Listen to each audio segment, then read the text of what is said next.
Hi there, Andre here from Peak Motorcycles. I'm here at the Suzuki stand at the London Motorcycle Show. I managed to get in just shortly before the doors open, so I'll give you a quick look around at what they have on display here. So first up, we have several Suzuki sports bikes that are here. I'm not going to go through these in detail because I guess people come to the channel for other things, but just to give you a quick look, this is Johan Mir's MotoGP bike from 2020. You know, on the telly I always thought they were a bit like regular bikes, but when you see them up close, you realise just how unique these MotoGP machines are. You know, they really are, you know, pieces of bespoke engineering and very cool indeed. Yeah, I probably wasn't going to sit on it anyway. I'm not sure my legs are quite up for the height of those rear sets, but really is something quite cool. I think the show's opening in about 5 minutes, so I think there'll be a few more announcements while I'm just wandering around this bike. And you know, you got to love things like the engineering of that little exposed clutch cover with a carbon fibre rear sets, carbon fibre exhaust protector, and that remarkable Akrapovic exhaust that's in there. I know that there's a few road exhausts that look a little bit like that, but yeah, I think they're just very cool indeed. So they have several other race bikes from over the years, but I'm going to go and head straight for the new Hayabusa, which, yeah, if you're into bikes like these, you'll of course be familiar with the Hayabusa. I've only ever really seen them on as drag bikes at the TT and occasionally out on the road. You know, it's a monster, it's huge, it's long, but yeah, they are, you know, quite a machine as a blackbird killer from back in the day. Then we have a rather nice looking GSXR1000, and this is the Phantom edition that comes with all the black bits and those lovely sort of dark gold covered wheels. And yeah, it's another bike that is just really cool to look at. I do love all these 1000cc super sports machines, whether it's this or the new Blade or the Panigale or the BMW S1000RR.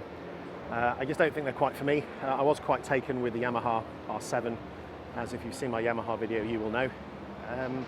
So yeah, maybe that will be my entry point, even for somebody as old as me. So now into the sports tourer section. So this is the GSXR1000 and I think they're just great bikes. If you're coming off a sports bike and you want something to go touring on, I think, you know, they're massively fast.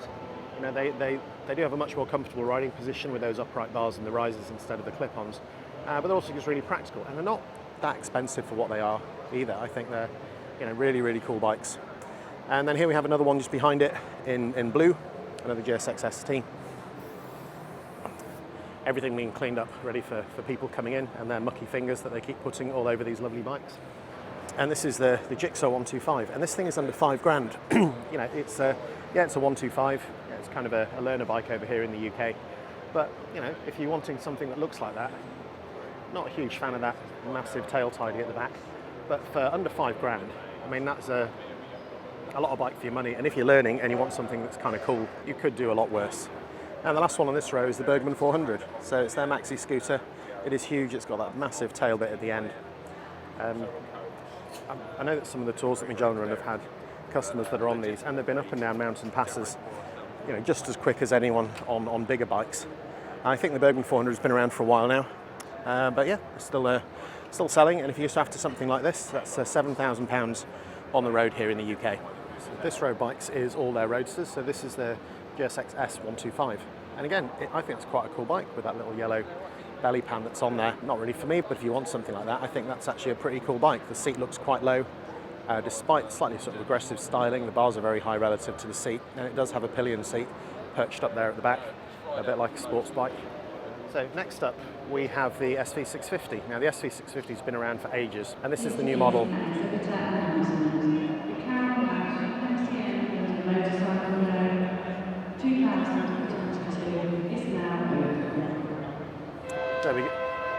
There we go, the show is open, so I better be quick. So this is the SV650. If you've been biking for a while, I'm sure you'll have come across these. Mrs. Peak Motorcycles learnt to ride on one. And yeah, I think, you know, for that sort of market, I think they're one of the better ones. And I do love that sort of red exposed frame. I'm not entirely sure about how the seat's been designed there, but I believe it's actually done on purpose and has been made quite hard, just to actually help with the handling. There's not a huge amount of padding in there, but then you know, for a bike like this, it's not designed to be a long distance tourer. It is supposed to be fun, and I've seen people who have had these on track days and just absolutely ragged them. So yeah, really fun bike, very simple. I think they're about £6,000 here in the UK, which is not bad at all. So next up we have the GSX1000, which is again a little bit more aggressive. You know, there's not that many bikes in that 750 space, even there have been some 800s which have been evolving into 900s and bigger coming along lately. You do get a few more bells and whistles than you do over the SV650. It's even more aggressively styled. It's got the adjustable suspension, and yeah, nice to see they're still following that styling theme with the yellow belly pan that they even had on the 125. And the last one of the roadsters, before we move on to the adventure bikes, is the GSXR1000. So I did look at one of these before I bought my CB1000R. For some reason, for me, the styling doesn't quite work. But I think if you're coming from the sports bike side, it does have those sort of aggressive angles, and for many people, it's the bike of choice. I think they're about 11 grand, so you know, not a huge amount of money for what they are and what you get. But yeah, they really do look quite cool.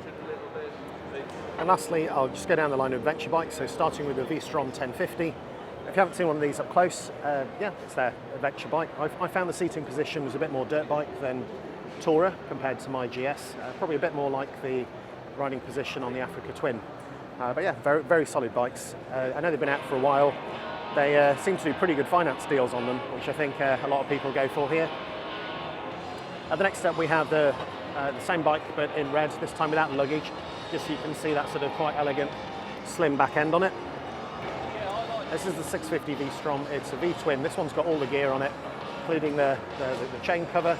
That big crash bar underneath seems to have seems to have a great deal of room behind it. You'd almost get some luggage in under there, I think. And I think this one's got all the Suzuki luggage, complete with the top boxes and the tank bag. And then just to see it in a sort of slightly more sporty variant, this is the Sport Adventure Touring here at the back of the line, with those slimmer panniers and the little top box and the tank bag.